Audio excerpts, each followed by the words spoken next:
Hi friends. ప్రభుత్వం మద్యం అమ్ముకొని పాలన సాగిస్తున్నాయి. మద్యం ద్వారా ప్రభుత్వ యంత్రాంగం నడుస్తుంది. మరి ఆ మద్యాన్ని సేవించేది ఎవరు? పాలకులు కాదు, పాలితులు. పాలకులకు తాగినా ఏం కాదు వాళ్ళకి.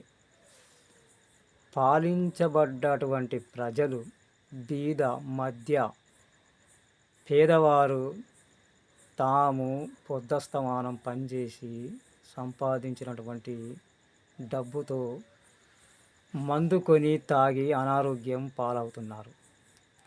ఈ విషయము ప్రభుత్వానికి తెలియదా? మరి అదే మద్యంతో వచ్చినటువంటి డబ్బుతో ప్రభుత్వాలు నడవడం ఏంటి?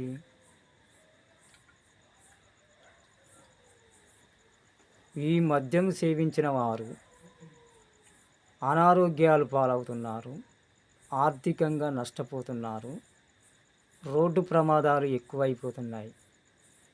మరి ఇంత నష్టం జరిగినప్పుడు ప్రభుత్వం మద్యం పాలసీ ఎందుకు తీసుకొస్తుంది? ప్రభుత్వం తక్షణమే దీన్ని విరమించుకోవాలి. మద్యం ద్వారా వచ్చేటువంటి డబ్బులతో ప్రభుత్వాలు నడవడం ఏంటి?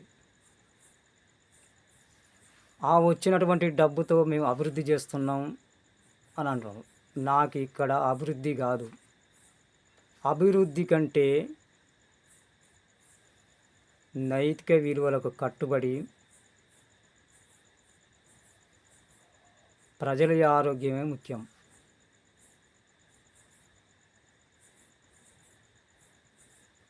ప్రభుత్వం ఇప్పటికైనా కళ్ళు తెరిచి మద్యం పాలసీని రద్దు చేయాలి. పోలీసు వారు ఏం చేస్తారు? ప్రభుత్వం మద్యం ప్రవేశపెడితే పోలీసు వారు ఏం చేస్తారు? ఇక్కడ ఊదు ఊదు అని అంటారు. ఇక్కడ ఊదడం, నువ్వు ఊదించుకోవడం, ఊదడం కరెక్ట్ కాదు. ఒక చెట్టు ఉందనుకో, దాని కొమ్మలు నరికితే ప్రయోజనం ఏమిటి? దాని మొదలనే ఏరు కాంచి తీసేస్తే అప్పుడు ప్రయోజనం ఉంటుంది. ఒక చెట్టు చెడ్డదైనప్పుడు. మరి అలాంటప్పుడు మద్యం తాగిన వారు రోడ్డు మీదకి వెళ్ళొద్దు అని ఊదు ఊదు అని అన్నప్పుడు ఇక్కడ ఊదుడు కాదు, అక్కడ ఉన్నటువంటి మందు కార్ఖానాలని మొత్తం సీల్ చేసేయాలి. అక్కడ తీసేస్తే కానీ ఇక్కడ మద్యం ఉండదు, ఇక్కడ తాగరు. మద్యం వల్ల పంచాయతీలు ఎక్కువ అవుతుంటాయి ఇంకా. కాబట్టి మీరు పాలకులు, మీ ఉద్యోగస్తులు హాయిగా మంచిగా నెల నెల జీతం వస్తుంది, మీరు హాయిగా ఉంటారు. కానీ ఇక్కడ కార్మిక, కర్షక, రైతు, సన్నకారు కుటుంబాలు మొత్తం వీధిన పడి నష్టపోతున్నారు. కాబట్టి మనకు అభివృద్ధి ముఖ్యం కాదు, నైతిక విలువలే ముఖ్యం. మందు కాదు, కనీసం మెతుకులు అన్నం లేకుండా కూడా మనిషి జీవించవచ్చు.